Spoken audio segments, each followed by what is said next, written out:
ఎంతటి తుఫాను వచ్చినా, గాలివాన బీభత్సం సృష్టించినా, ఆ గర్భగుడిలో వెలిగే ఆ ఒక్క దీపం మాత్రం అస్సలు ఆరిపోదు. సైన్స్ సైతం మోకాళ్లపై నిలబడి ఆలోచించేలా చేసిన మన తెలుగు రాష్ట్రంలోని ఆ మహాద్భుతం ఏంటో తెలుసా? పంచారామ క్షేత్రాలలో అత్యంత పవిత్రమైనది తూర్పుగోదావరి జిల్లాలోని ద్రాక్షారామ భీమేశ్వర ఆలయం. ఇక్కడి గర్భగుడి 2 అంతస్తులుగా ఉంటుంది.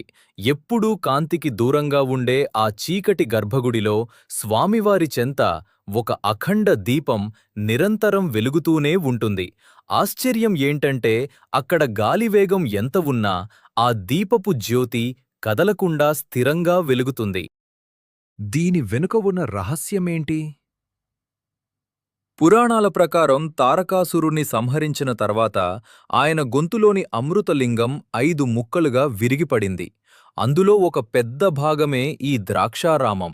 పరమశివుడి మూడో కన్ను నుంచి వెలువడిన దైవిక కాంతి శక్తే ఆ దీపాన్ని నిరంతరం ప్రజ్వలింపజేస్తోందని భక్తుల నమ్మకం. శాస్త్రవేత్తలు సైతం ఈ గాలిదిశను, ఆ దీపపు స్థిరత్వాన్ని అంచనా వేయలేకపోయారు. తరతరాలుగా సాగుతున్న ఈ అద్భుతం కేవలం ఒక నమ్మకం కాదు, మన కంటికి కనిపించే దైవశక్తికి నిదర్శనం. మీలో ఎవరైనా ఈ మహిమాన్వితమైన ద్రాక్షారామ క్షేత్రాన్ని దర్శించుకుంటే మీ అనుభవాన్ని కింద కమెంట్స్లో మాతో పంచుకోండి. ఈ వీడియోని లైక్ చేసి శివభక్తులందరికీ షేర్ చేయండి. మరిన్ని ఆధ్యాత్మిక రహస్యాల కోసం ఇప్పుడే సబ్స్క్రైబ్ చేసుకోండి. ఓం నమః శివాయ.